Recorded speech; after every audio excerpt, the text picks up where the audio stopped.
Welcome back. This is Sabrina Monarch of monarchastrology.com, bringing you the astrology forecast for October 20th to 26th, 2021, which includes a full moon in Aries. Since you're here, please like this video, subscribe to my channel, and hit the notification bell so that you'll get updates when new videos come out. If you're listening on the podcast, then just feel free to listen, and please give this podcast a 5-star review.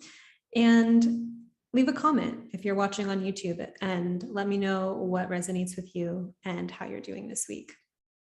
So let's get into it. This week we have a full moon in Aries coming up, I believe, tomorrow at the time of recording this. Okay, October 20th. So the rulers of this lunation, Mars for Aries and Venus for Libra, the full moon is always the sun and moon in opposite signs. Right, so the rulers of this lunation, Mars and Venus, each are forming last quarter phase squares to outer planets. We have Mars square Pluto and Venus square Neptune. And that's Mars in Libra square Pluto in Capricorn and Venus in Sagittarius square Neptune in Pisces. The last quarter phase square, and you won't really hear people talking about the last quarter phase square, the crescent or whatever. It's not as common, but it's actually a really deep and beautiful and meaningful interpretive tool. When we look into the phases that planets besides the sun and moon, so any two pair of planets make a phasal relationship to each other, and there's a storyline, right? So the last quarter phase square, we have, the 3/4 point of the journey, starting from, say, when Mars and Pluto were last conjunct, and now they're 3/4 of the way through the cycle. But this last quarter phase is characterized by a crisis in consciousness, and this relates to liberation and breakthrough, approaching a long-standing issue from a place of paradigm shift. The last quarter phase square is deeply magical, in my opinion, in the way it relates to deeper forms of freedom, where we move beyond railing against the cage and we actually step outside of the cage entirely, and begin to interact with the landscape and the environment and all these new choices that, we're not bound anymore by the paradigm that was the thing that the problem was housed inside of. This requires a certain willingness to let go of the paradigm that has become a cage, to have a flexible enough consciousness to entertain a new vision, right? And so there's a little bit of tension occurring this week to help us do that. For Mars and Libra, square Pluto and Capricorn, we may find ourselves accessing a new level of freedom around how we dance with time and planning, how much effort or force we apply to sticking to plan and making things happen, how much we hold other people to that, how much we reveal that we're holding other people to that too, versus how we can ally ourselves more with a deeper unfolding that is wanting to occur, even if it stretches our own capacity to be flexible. Now, I am a punctual bitch. I will be honest with you. I show up on time so much of the time. And so I think about this one, right? Like, when am I going to be flexible and when am I serious about timing? So likewise, applying structure in a novel way might also be in service to a deeper truth that's unfolding. But even just having these conversations about timing may be up, right? The point is that our balance with commitment and structure is shifting. This may be playing out in the collaborations we have with others, the direction of a project or a relationship itself. So there's probably some negotiations happening with this Mars and Libra, square Pluto and Capricorn, because Libra and Capricorn, Libra is this master of negotiations, or when not stepping up to the plate of that in a fawn response, oh, I don't know, you pick, right? Versus the fierceness of having those dialogues and doing the negotiations. And Pluto and Capricorn relates to, structure and power plays and whatnot. So think about what it's like when you're engaging with someone, you're mutually invested, or maybe there's disparities in how invested each person is, and you want different things, and you're going to have a negotiation about it. Like, that dynamic can get, that can be very rich and generative. We can be bringing different gifts to the table, and there can also be imbalances of power to be mindful of. For Venus in Sagittarius square Neptune in Pisces, we may be accessing a new level of freedom around our capacity for dream and fantasy as something that elevates our creativity, right? If you dream it first, if you can see it. Imagine being able to materialize your visions because you are a talented dreamer and possess the capacity for follow through. Sometimes the path of being this skilled a dreamer means a willingness to let go of certain dreams or fantasies or tactics, right, that may have gotten us started on the journey, but are no longer the appropriate target for us. I'm really big on this too. You know, I wrote a novel, and while I wrote the novel, it was my intention that it was going to be a #1 New York Times bestseller. And that was a dream that I fed and watered myself with for years. And then I self-published the book, you know, but I think beneath that, what I really desired was an engaged audience, a lifestyle as a publisher, not as a publisher, someone who was published. And it finally just looked like, you know, making the stage for myself and publishing myself, and accessing a kind of emotional fulfillment that my past, more youthful, I'm still youthful, but a more youthful version of me felt would come through being traditionally, conventionally published, right? So sometimes our dreams reroute, sometimes they change. And it's a really interesting tension to hold. You know, we don't want to give up on our dreams. We don't want to give up our loyalty to the dream, but sometimes the dream does need to change. So this happens all the time to people who have a shift in consciousness mid-pursuit of a major dream. How can you keep relating to the deeper truth of expansion and meaning, even if the form itself changes? So I'm going to get into our week transit by transit in more detail after a few announcements. Oops, normally I have this in slideshow already. Okay, so you can get on my mailing list to receive the weekly forecast in written version and the link to the video every week. This is also a place where I announce my astrology reading bookings being open and, you know, other special events, courses, all of that. You can also find me on Instagram at Sabrina Monarch. I love to get on stories, post things, you know, so that I'm also, you know, fairly chatty there. Then I have an evolutionary astrology intensive. This will be the 9th run of the course. It's a very well-established field, beloved course with raving, you know, student experiences. And this is a course that is comprised of some pre-recorded videos that you can return to indefinitely, you know, forever, and then weekly meetings where we discuss the material as a group. So this way, you know, you have this really rich library, this body, you know, to come to, but also a community forms, and we get to practice, you know, the concepts and our literacy. And the way that I interact with astrology is, you know, deeply embedded in my everyday life. It's in my inner world. It's in the conversations that I'm having. It's what I'm noticing. It's in my body. Like, astrology permeates everything. It is a science or a study of, you know, as above, so below, as within, so without. So the way that I, you know, invite you into the archetypes or into having a relationship with astrology is to start to map how astrology is already playing out. That, you know, some people might be like, I don't know that many Capricorns, or I had a bad, you know, relationship with a Capricorn, so now I think Capricorns are this, you know. And it's actually like, you have plenty of Capricorn experiences playing out in your life right now. It's already in your field, but we get into a deeper level of literacy and expansion with recognizing it, honing our archetypal eye, so that you can have your own kind of personal lexicon of astrology, right? And then we also get into the technical stuff, how to read charts from the perspective, you know, not just of your personality and what you're like and all of that, but like, who are you as a soul? Like, what's your multi-lifetime journey? What kind of things have you brought into this life from prior lives? What's your dharma? You know, what are your kind of core challenges, or certain gifts, right? And not that certain placements are either one of those exclusively. Every placement has, you know, a whole kind of multivalent spectrum of how it can play out. So, you know, all of this is to say, like, it is a deep dive. We go into the planets, the signs, the houses, and then focus on Pluto and the lunar nodes and this evolutionary astrology way of looking at the chart.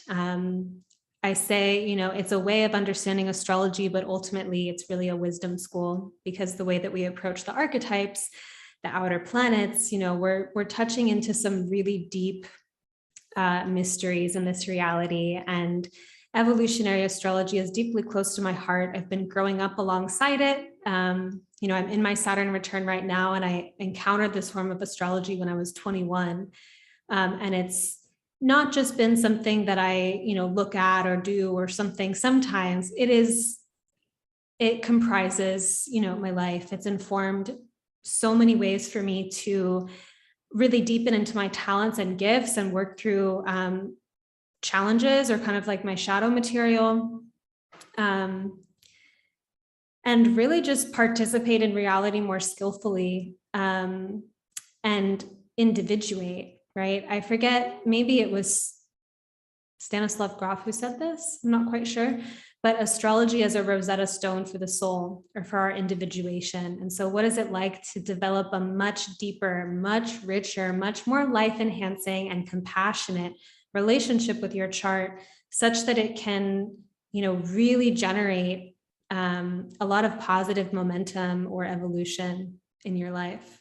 So, even though I teach these courses several times a year, it is an opportunity of a lifetime. It is completely life-changing. And you can read the student testimonials to get a greater sense.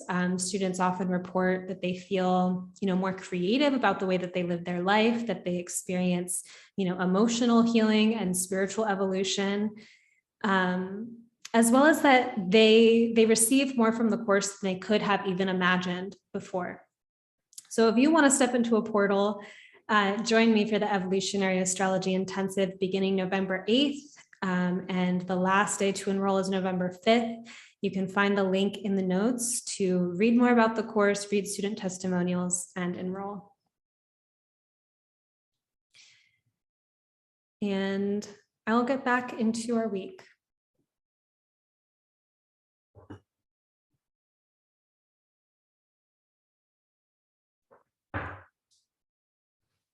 So right off the bat, October 20th, full moon in 27 degrees of Aries at 7:57 a.m. Pacific.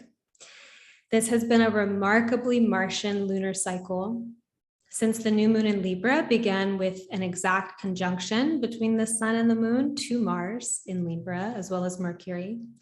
And now, as the moon in Mars-ruled Aries opposes the Libra sun, Mars in Libra is still a few degrees away from the sun, combust this time. During this lunation, the sun and moon will square Pluto in Capricorn as well. So we have a T-square between the sun, moon, and Pluto at this full moon. Here are some thoughts. Mars has possibly been a louder energetic in our experience, inspiring moods related to vitality, right? Like Mars gets our blood moving. It's what we get out of bed for in the morning. But it's also things like frustration or anger, arousal in general, impatience, and conflict proneness, right? Feeling like your fight is up. Or maybe experiencing situations where you feel like your fight should be more up, like you're noticing that you're not standing up for yourself. Okay, the time has come for me to pause this video and put my cat somewhere else. Hold on. So I was saying, there may be some situations where I feel like maybe I do need to stand up for myself more, or, stand up for something more, or we're feeling kind of like challenged or provoked, or more just reactive, all kind of Martian things. And we may have been having experiences that have directly challenged or invited our courage. If we have felt irritable, we may have felt direct reasons or instances spark this anger, or we may have recognized it as a more free-floating kind of activation, and the anger or irritability perhaps larger than the small things that provoke it, which isn't to say it doesn't matter, but sometimes it's like the small thing that has a big effect. And there's a sense of, oh, there's some deeper material here that was just ripe, or, that final kind of thing that cracked me open.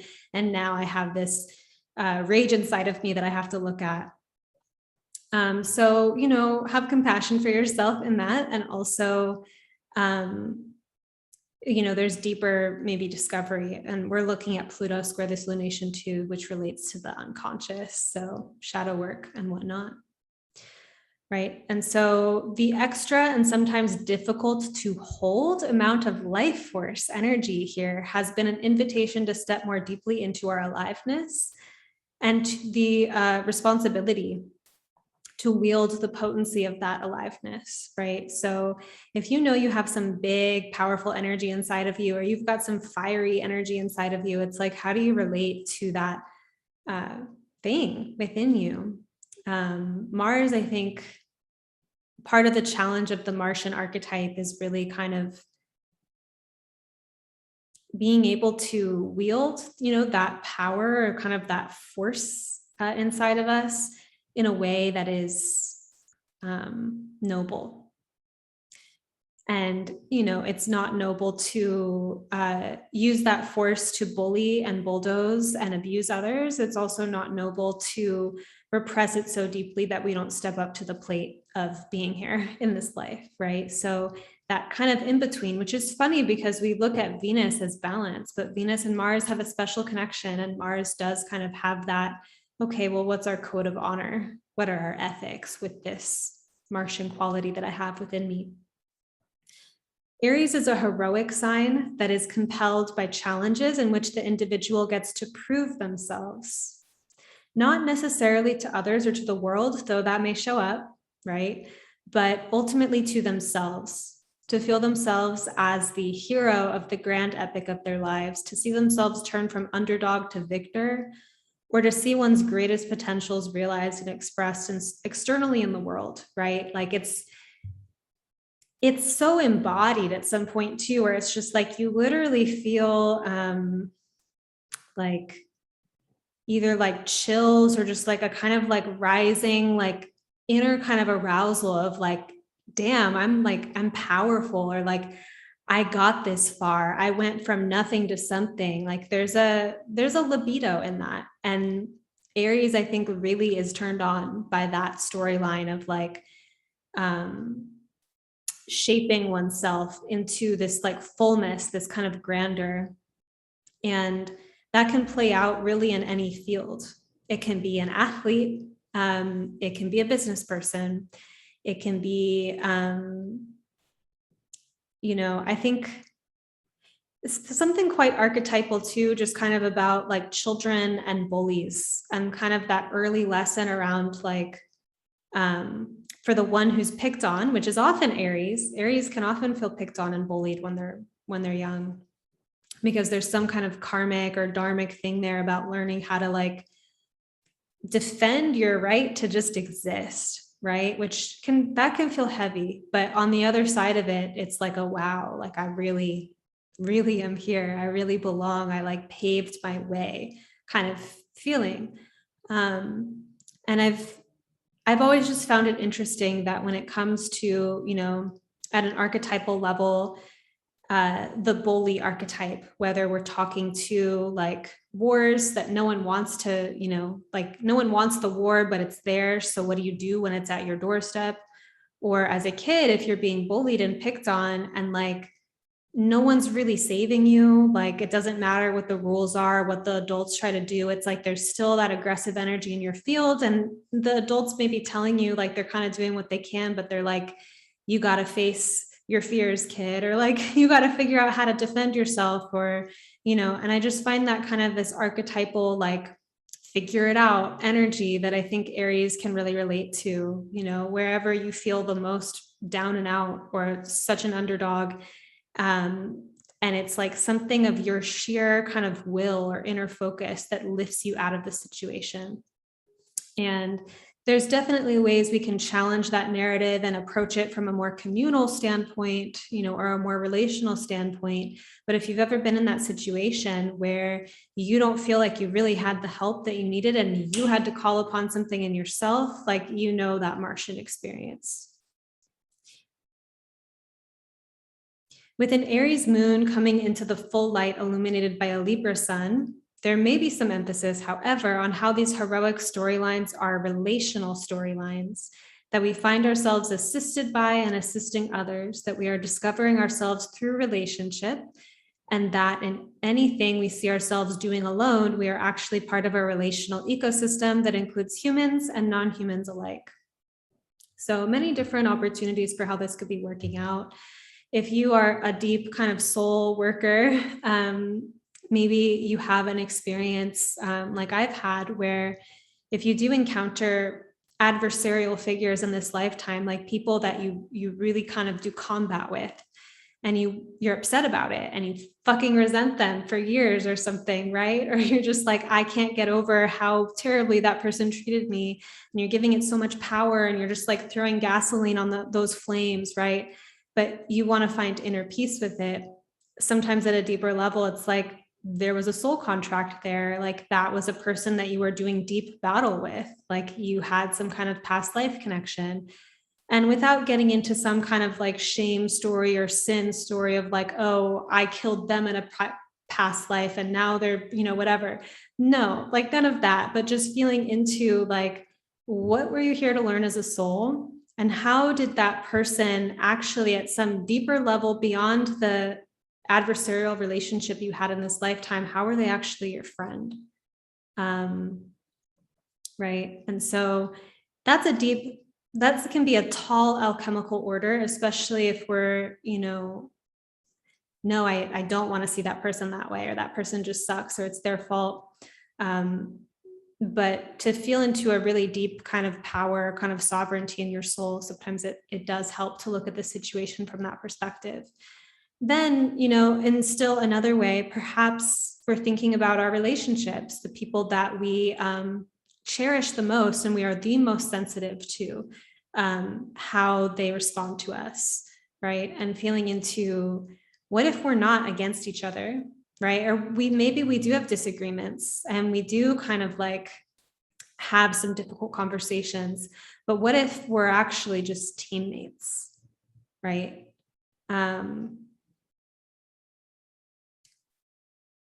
Similarly, like the lone wolf figure who's like, it's me against the world.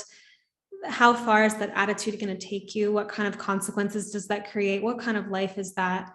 But if you desire something and you're kind of on a dharmic path and you need a community to back you, right? Like if you are starting a business, you need customers, right? You need clients. And so seeing how you're actually, by going out and doing your own thing or starting something, you're actually seeking a whole community or a whole network to participate in that with you. So one last thing here for this full moon. I'm like fired up right now. Like it's the Aries stuff. It's the fire energy.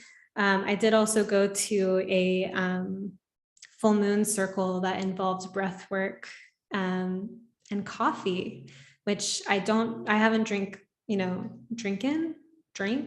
coffee in like 5 years. And over the last few weeks, this once a month event. So after the last month or so, I'll have like a little bit of coffee. But I'm fired up. That breath work too was really, really something. Okay, so back to what I was saying here. If you were to sit outside in a forest in the dark,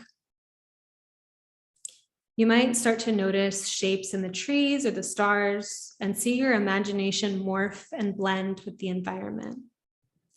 Nighttime lends itself to imaginative, symbolic seeing. Right? And relationships can have a similar quality in the sense of how we project parts of ourselves or our hopes and fears onto others. And these things can be cleared up in the light of day in terms of honest communication and dialogue. But there is maybe still the process of having those projections and putting them on the table or sorting through them in some way. Right? So the sun in Libra and moon in Aries at the peak of this full light of the moon square Pluto. It is squaring Pluto, suggesting that potentially what is arising in our inner emotional purview about our relationships is laced with more unconscious material. Imagine that. We may be invited here to stay with the aliveness and fire of our inner reality. So not suppress it just because we're like, I'm being unreasonable or emotionally chaotic or whatever, right? Like that negotiation definitely happens with Aries and Capricorn of like, I am instinctual, but I need to control myself. Instinctual Aries, control Capricorn. But what about applying some level of pause, responsibility, sobriety, or care as to how we engage and relate to the more volatile, fiery dimension of our inner life?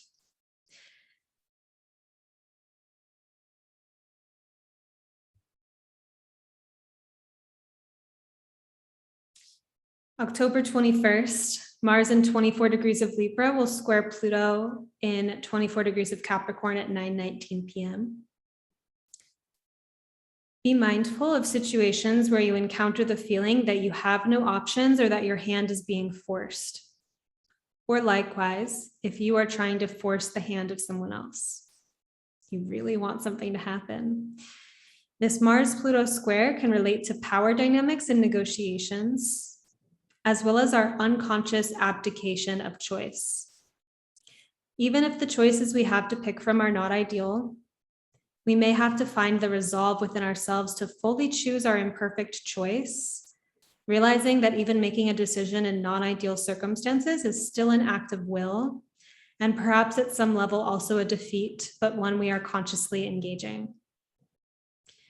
Right. And I say this because Mars in Libra, it's like the challenge of a negotiation or the challenge of making a decision.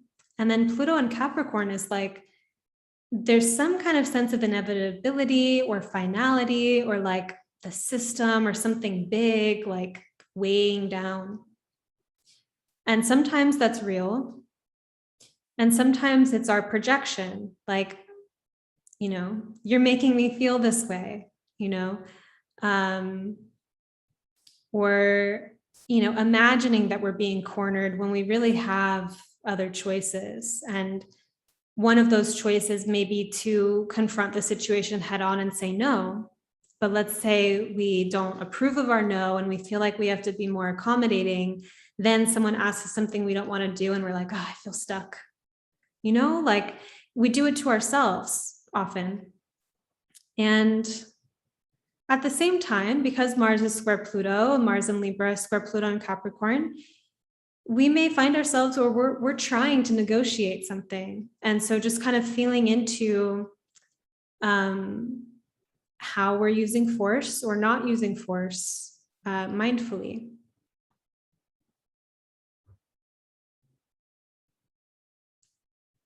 It's kind of an age-old, just kind of Martian question in terms of like proper use of will.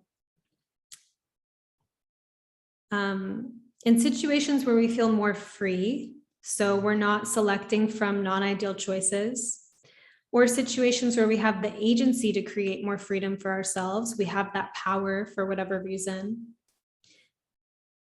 we might be accessing a more liberating set of options. Maybe a choice we've never thought to make before or never knew was an option is in our field. So, just sit with the profundity of that. Being in an evolutionary space in your life where you have a set of choices before you that maybe have never been on your plate before. And sometimes it's stressful. Like we don't like that we're in the situation. We don't like that we have to make a choice. Other times it may actually be quite fun. Like, wow, I get to make this choice. I'm in this new situation in my life with this new set of options, and like, wow, this new adventure is unfolding in front of me, and how like arousing to the spirit that is. On the other end, if we are in a position where we have the agency or leverage to apply force, simply be mindful. This is my advice, if it's justified. In my opinion, force is largely overused. Often people using force feel like victims and are swinging onto the persecutor side of the pendulum. Mars Pluto can be very libidinal about getting my way. Or here in Libra and Capricorn, perhaps one set of interests determining what the relationship or group is going to do, right? Like imagine like the subtle politics of like a PTA meeting or something, like the subtle kind of group violence. This is the way we do it kind of energy. Anyone who finds themselves with the capacity to get things from people that those people don't necessarily want to give may want to reflect on why they are showing up with such force. Anyone who finds themselves giving what they don't want to give may want to reflect on why they do not uphold stronger boundaries.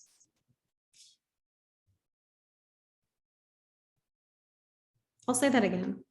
Anyone who finds themselves with the capacity to get things from people that those people don't necessarily want to give may want to reflect on why they are showing up with such force. Anyone who finds themselves giving what they don't want to give may want to reflect on why they do not uphold stronger boundaries. Personal responsibility here.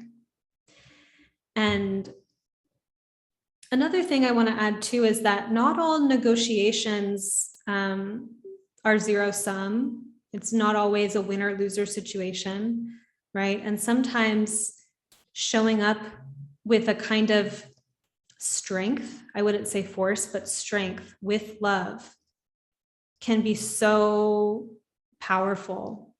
Like you could just do nothing. You could just kind of like, avoid.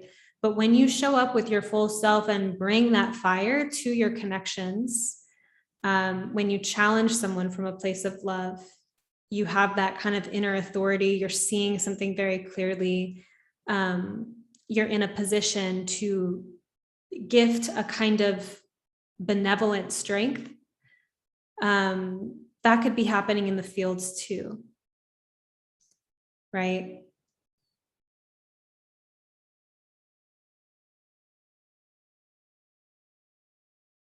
So I would really think about kind of like what little kind of chess games or things are happening in your field, where you're in negotiations, and just like really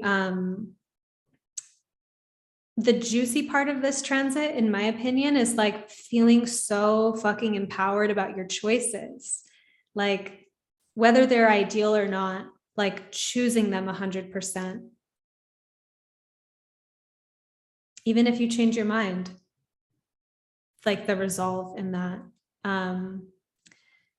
And I think that there's a level of honesty or shadow work, right? Where it's just like, if I go to that example of like, let's say I have a hard time saying no when someone wants something from me. And so someone asks something from me that I don't want to do. And I'm like, I'm just like having like this kind of like freak out because I feel like I have to do something that I don't want to do. And it's like, what if I'm actually so deeply honest with myself of like, I don't want to do it. And the thing that's available to me is to actually just oppose the situation or find some graceful or perhaps messy way. I like to go towards graceful, but I give myself space to be messy, to actually just be a no and realize that this situation that was coming up, this pattern of like fawning or feeling like I have to say yes when I don't want, has actually been a subtle invitation all along to invite me deeper into my sovereignty.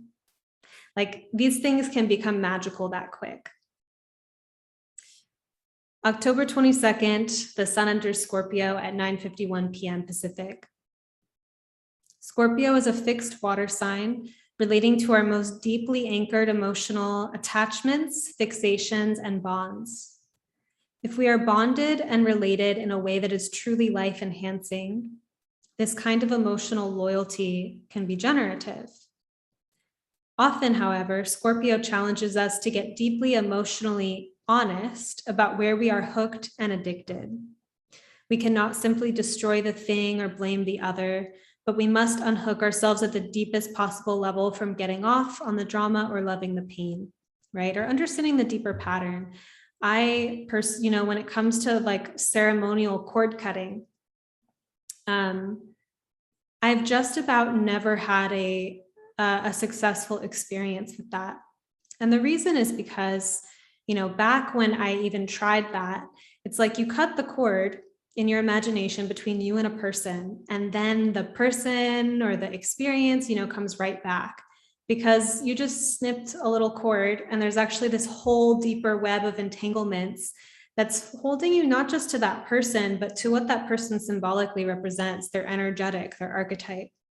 And I find that it's my judgment, right? I will name that usually when people are cutting a cord, and I would say perhaps if it is a symbolic act of ritual release, where you're like setting the intention to free yourself from attachment to an ex or something like that, it's actually not like that. That may be symbolically valuable, but oftentimes there's deeper material underneath that cord. There's like a deeper kind of context that if that's not addressed, it doesn't really matter if you cut the cord, right? So feeling into those deeper questions of, the devil card in the tarot, for example, I'm going into deep tarot study with the Red Reed Threshold Tarot course. I'll actually leave the Red Reed Christopher Marmolejo in the notes, because I'm just like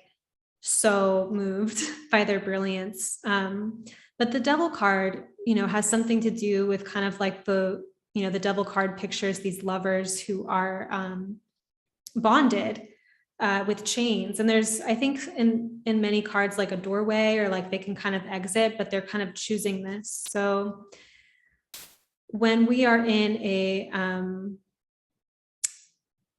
relationship where we're not being treated very well, there can be some level of like, we really just don't maybe know better, understand at that level that we're at, or maybe there's some toxicity in the culture or the family, and it's just the normal or something like that. So yes, there's that. And subconsciously, there can be some level of receptivity toward like what we believe we are valuable or worthy of. And if we have a sense of non-worthiness or low self-worth, then someone treating us like that, it's like, well, that just flies here, right? Like there's a sense of being open to that. And so part of the work of like, say, changing your life and your history with something that you don't feel like you're in right relationship with, say if you've always had money troubles, or if you've always had a string of abusive or chaotic relationships, it goes beyond, okay, the specific person or the specific instance. And it's like, what are those deeper energetic hooks that keep me to that?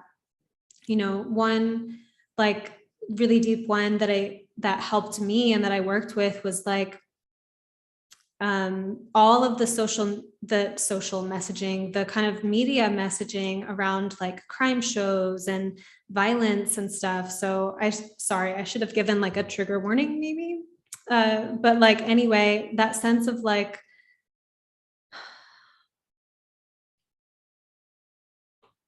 even though I was getting all this messaging that the world was like unsafe, I noticed that if I caved into that I was kind of embodying more of like a prey energy. And so to unhook myself from those fears, those kind of survival fears, or those just like fears of being in a body in this way, was some deep energetic, like cutting and severing, right? So at some level, Scorpio, like the more deep we are in the game of liking to look at these things and being like, ooh, what's hidden? What don't I know about myself? Where am I lying to myself? Like, what's that little kind of fucked up thing about me that I like try to keep secret and don't want anyone to see? Like, the more curious we are and kind of intrigued by that, it almost becomes more fun in a kind of perverse way, I suppose, but not really. It's just part of reality. It becomes more fun to like, oh, look at that thing and be like, ooh, that's that thing I do. That's why I'm really doing it. And with that knowledge and with that insight, it's like, poof, the energetic web kind of all those ivy, whatever, they just kind of crackle and kind of recede. And there's a kind of freedom that comes from that. Hopefully you're following me and you know what the fuck I'm talking about. But let's see. Since there are no limits to how deep these dynamics can go, Scorpio often involves the occult, esoteric, or even shamanic ways of approaching inner and outer realities. Right? So it's like you may have like a recurring issue in your life, and you're like, I'm done trying to figure this out at the practical, normal level of my mind. I'm going to go to a hypnotherapist, or I'm going to do plant medicine, or, whatever, like something that's a little bit more dramatic or intense, a la Scorpio, to deal with this kind of deeper challenge in your emotional life. So at times we might need ceremony, catharsis, or beyond ordinary means to radically change our lives. The Taurus polarity to Scorpio, so the opposite sign Taurus, might speak more to practical, body-oriented means of changing our lives, like our relationship with food and pleasure, or how we cultivate and build resource in our lives, right? Like, I absolutely love my routines and like my clothes and my tea and my pleasures and like my nice soft bed and getting a good night's sleep. I imagine that I might be a little bit more on edge if I didn't have those things. And so sometimes I think the balance with Scorpio is like, do you need some cathartic thing to change your life, or do you need some gentle kind of cultivating like self-worth and like value in your life approach? Neither is necessarily more correct, right? It's just kind of like, what medicine do you need? Scorpio also may invite or challenge us to develop a healthier relationship with death.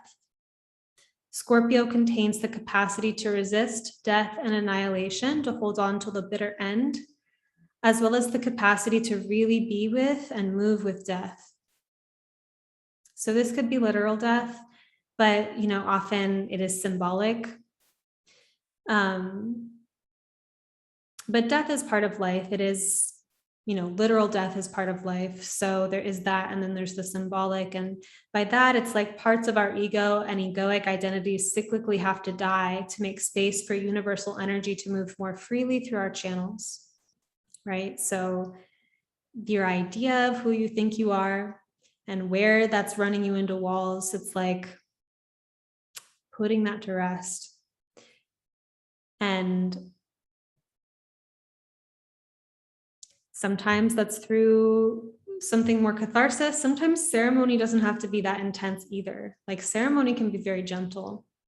I think it's a matter of kind of how we are in relationship to cultivating our relationship to the life-death cycle, right? The seasonal cycle.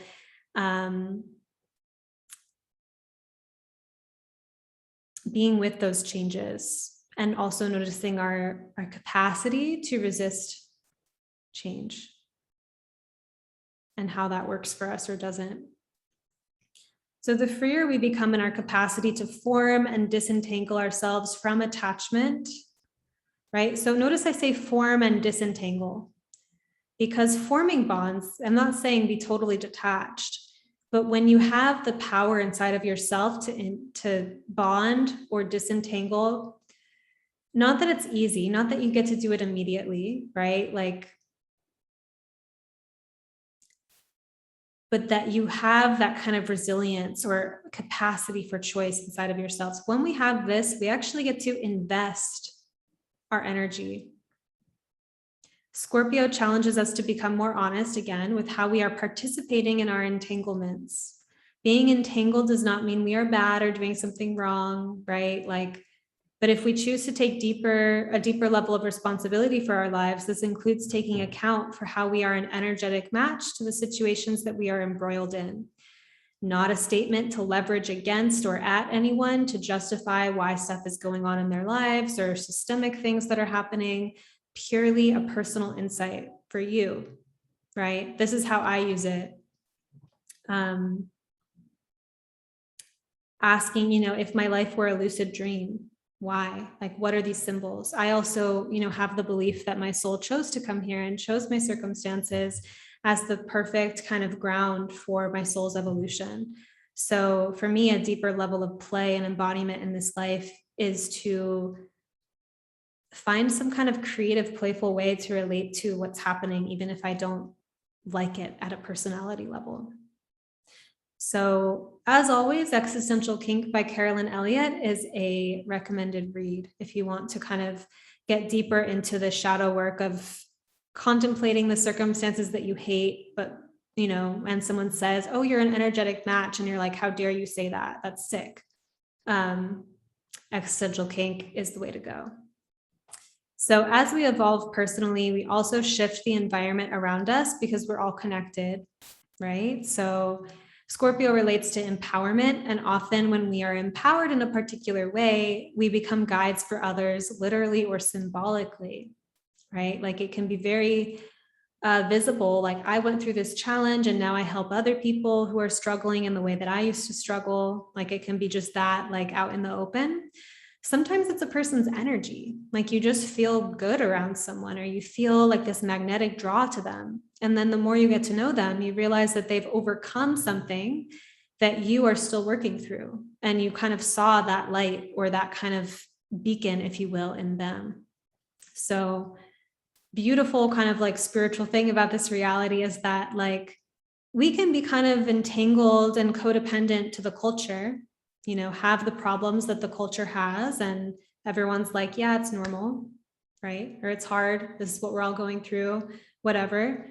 But when you personally or with your community alchemize that thing that you inherited from culture and individuate, you actually change the culture.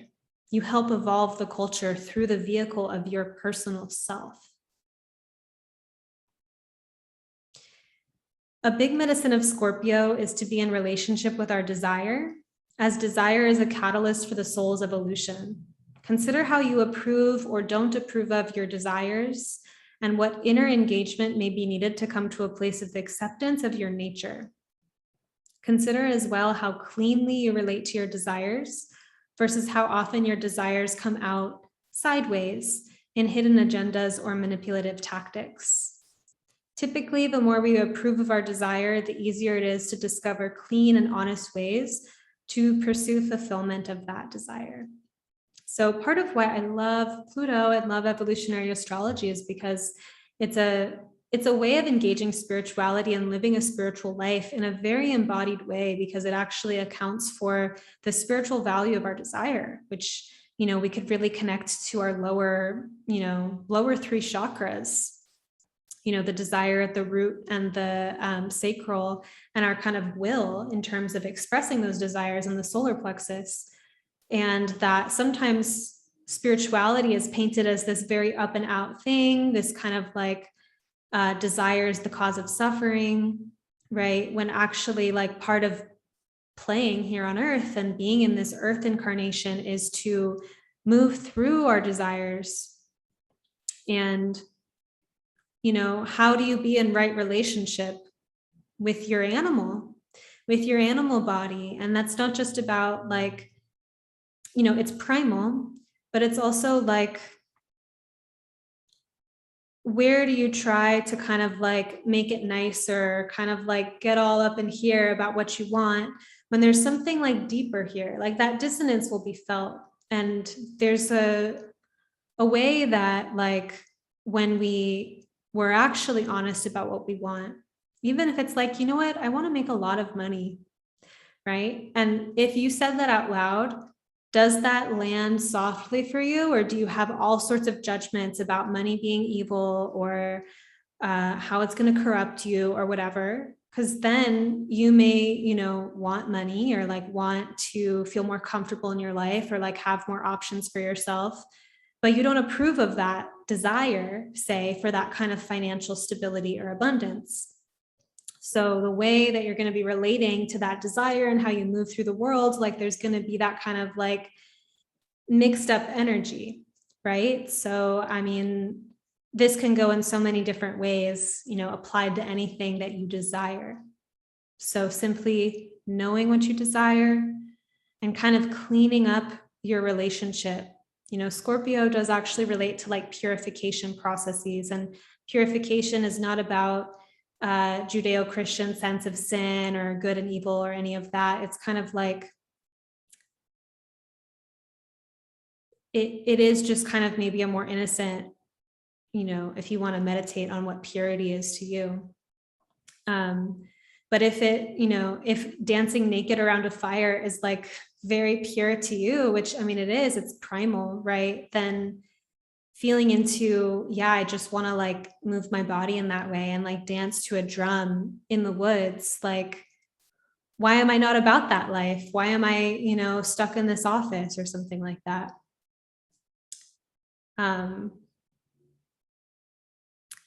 Trying to reel this tangent back in. Whatever it is for you, that Scorpio relates to inner intimacy. And so this season, can be a really good opportunity to move through that emotional honesty with yourself that can be uncomfortable, because you're also being honest about where you're resentful, where you're judgmental, where you're jealous, any of that. And kind of through following those threads, sometimes if you can follow it through and not just get lost in the mud or in the kind of swampiness of it, to feel into like, oh, I'm jealous because I'm actually neglecting the part of myself that I see in that other person. How can I invest more energy into cultivating that part of myself? And what would that look like for me? Right? So these are just deep kind of inner intimacy processes that I think Scorpio really invites. And then October 26th, Venus in 20 degrees of Sagittarius will square Neptune retrograde in 20 degrees of Pisces at 6:06 p.m. Sagittarius seeks to capture the vision of the divine and put it into story, knowledge, direct experience, cosmology, while Pisces is the divine that we melt into, say, when we're having a mystical experience. Sagittarius and Pisces are united by sharing the traditional ruler of Jupiter, though I do use Neptune as a ruler for Pisces as well. Both signs seek to understand the whole, the bigger picture, while Sagittarius approaches this in the realm of elemental fire and Pisces in the realm of elemental water. In Sagittarius, we experience enthusiasm and a sense of larger than lifeness. And with Pisces, we experience ecstasy, flooding, the cup flowing over. And as joyous as both of these signs like to be, and as I've just depicted them, the experience depends on the perspective and the territory. If we are situated inside of our fear and anxiety, we are closer to the hell realms than we are in the bliss bunny peak experience states that are also possible for these signs. So the potential for freedom here, because back to this last quarter square situation that I was alluding to at the beginning, the crisis in consciousness, the potential for greater liberation and breakthrough, the potential for freedom here with Venus and Neptune is this: joy and love are birthrights. We need supportive ways of seeing and feeling life and our experience to return to this inner home, to this blissful inner nature. Right? And how can we do that if circumstances are not ideal? There's the kind of breakthrough. Sagittarius and Pisces both have a way of approaching the question of human suffering from the perspective that we simply need knowledge or insight or some dissolving of illusion to return to our true state. Thus, if we are encountering a state of heart or our circumstances that we do not value, so Venus, we have an aversion or something, rather than be attached to these circumstances as though this is just the way that life is, or this is my lot, this is my karma, etc., we might open ourselves to higher wisdom about our situation. And with that higher wisdom can come, inspired acts as well, or kind of a different way of relating to our choices and to our experience. Sagittarius and Pisces source greater knowledge through prayer, oracle, ceremony, dream, meditation, experience, going within, consulting guides, noticing synchronicities and signs, and so on. It feels to me that the universe likes seekers, and that if we are earnest about our desire for greater understanding, then we will surely encounter it. So that is what I have for you for this week. Quite a week, this full moon in Aries. And so then we'll start to have the lunar cycle move into the waning moon. And so the emotional heat and intensity that's been building since the new is going to begin to integrate. And then we have these beautiful last quarter squares between Mars and Pluto and Venus and Neptune. So definitely some tensions that, and conflict, Mars with this lunation that may have been arising, but hopefully, provoking us to a kind of liberating shift in consciousness, especially should we choose to kind of have that intention or engage that potential.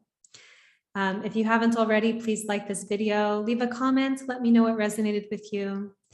I love you all so much, and I hope that you have a super blessed and magical week.